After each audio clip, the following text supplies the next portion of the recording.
박근혜 정부 당시에 이른바 한일 위안부 합의, 이건 위헌이다, 이렇게 헌법재판소에 헌법소원을 제기했었죠. 그런데 헌법재판소가 이거는 헌법소원의 대상이 아니다, 이런 판단을 내려서 각하 결정을 내렸네요. 지금 이 헌법소원을 제기했던 당사자분들은 반발하고 계신데 그분의 목소리 좀 들어봅니다.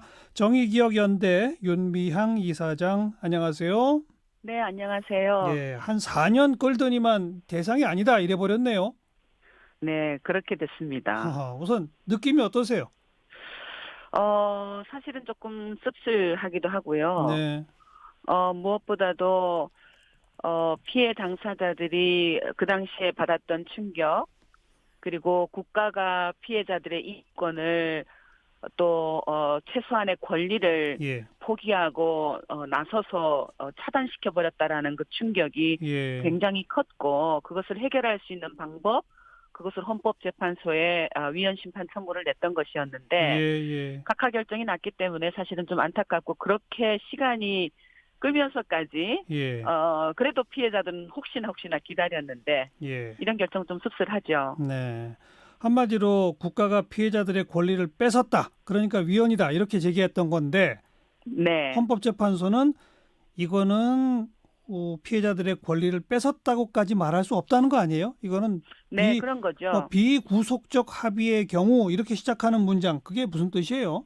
뭐 사실은 이번에 그러니까 2015 한일 합의가 피해자들의 어떤 법적인 권리를 뺏었다든가 위배했다라든가, 또 헌법상 보장되어 있는 기본권을 침해했다라든가, 예, 그러한 것으로 평가할 수가 없다. 예, 예, 무엇보다도 이 문제는 어떤 정치적인 그런 행위였고, 예, 뭐 국제적인 조약이라든가 이런 어떤 관련성도 갖추지 예, 못했다 예, 하는 식으로, 한편으로 보면 각하 결정이 우리에겐 씁쓸하기도 하지만, 예, 2015 한일 합의에 대해서는 그것은 정말 그런 정치적인 행위였다라고 아주 평가절하하는 예, 그런 의미로도 받아들일 수 있을 것 그렇군요. 같습니다. 근데 하긴 네. 이 헌법소원 심판 과정에서 이 정부 외교부도 의견서를 내기를, 한일 그 합의는 조약이 아니라 외교적 합의에 불과하기 때문에 국가기관의 공권력 행사로 볼 수 없다, 그러니 이건 각하시켜달라, 이런 의견서를 냈대요.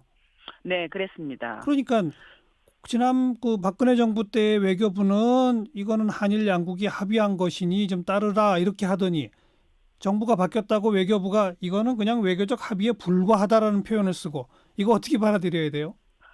사실은 굉장히 피해자들은 당혹스럽죠. 무엇보다도 그 2015 한일 합의가 미치는 지금 영향력, 그 영향력은 결국은 피해자들의 권리를 차단시키고 있거든요. 예, 그런데 외교부는 사실은 정권이 달라졌다고 하지만 2015 한일 합의를 주도했던 외교부나 그 예, 이후에 그 일을 진행했던 외교부나 사실은 같은 정부잖아요. 그렇죠. 정부인데 어떻게 그런 다른 입장을 가질 수 있을까 하는 그런 우려스러운 점, 그것도 네, 하나 가질 수밖에 없고요. 예, 다른 한편으로는 정말 정부가 그렇게 뭐랄까요, 정치적인 어떤 외교적인 활동 자체를 음, 얼마나 무게감 있게 또 이 피해자들의 인권에 입각해서 그 문제를 처리했던가 예, 하는 질문을 다시 묻지 않을 수가 없는 거죠. 네. 그런데 지금 우리 헌법재판소도 그렇고 우리 정부도 그렇고 이건 그냥 정치적 행위다라고 하는 입장인데, 일본 정부는 이 헌재 이 판단 나오기 전부터 이 합의로 한일 위안부 문제는 완벽하게 해결됐다, 불가역적으로 해결됐다, 계속 강조하네요. 그건 왜 그럴까요? 네. 사실은 참, 그 불안감이 너무나 절실하게 읽히고 있어요. 불안감? 네, 네. 그러니까, 이 각하 결정 자체가 예. 2015 한일 합의가 최종적이고 불가역적인 해결이었다라는 것을 인정해 준 게 아니거든요. 아니죠, 아니죠. 네, 그건 그만큼 평가절하하는 것이고, 그건 정치적인 행위였기 때문에 예, 법적인 구속력도 예, 없다. 예, 그걸 헌법상 어떤 외교적 보호권이라든가 그런 것은 그대로 남아있는 것이다라고 하는 거거든요. 네, 그러니까 외교적 보호권이 남아있다는 얘기는 한국 정부는 여전히 피해자들의 법적 배상을 위해서 일본 정부에게 해야 된다라는 것을 의미하는 것이고요. 맞아요. 즉 그것은 2015 한일 합의로 이 문제가 해결되지 않았다라는 예. 것을 이야기하는 것이거든요. 예, 예. 그러니까 너무 그 뭐라 그럴까요? 일본 정부가 지금 보이는 태도는 하나하나에 즉각적으로 대응하면서 역시 피해자들의 목소리를 차단하려고 하는 그들의 그 모습, 여전히 범죄를 인정하지 않으려고 하고 사죄하려고 하지 않는 그런 모습, 그게 너무나 절실하게 드러나고 있어서 예. 뭐 좀 부끄럽다라고, 제가 일본 국민이 아닌데도 좀 부끄러운 것 같아요. 생각해 보니까 헌법재판소가 이보다 더 전에 그 우리 정부가 이 위안부 문제에 대해서 일본에 대해서 역할을 제대로 하지 않는 거 이게 위헌이다라고 판단한 적이 있네요. 네, 굉장히 중요한 판단이었고요. 그랬죠. 네, 그게 피해자들의 언제였죠? 그게 2011년 판단이었습니다. 그렇죠. 네. 정부는 이 피해자들을 위해서 일본 정부를 상대로 더 확실한 외교적 노력을 해야만 한다. 이런 판단이었잖아요.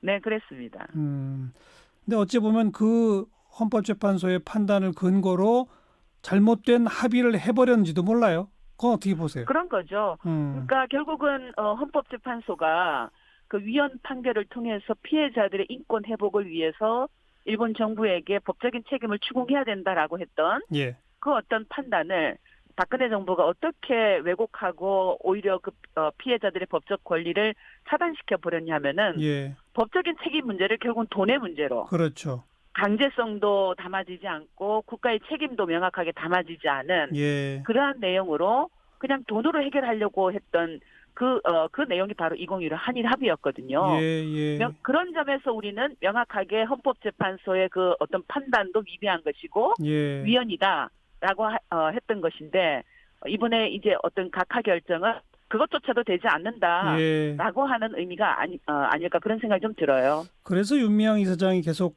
씁쓸하다는 표현을 쓰시네요. 비판이라기보다는. 네, 그렇습니다. 그러니까 그 한일 위안부 합의는 별거 아니다.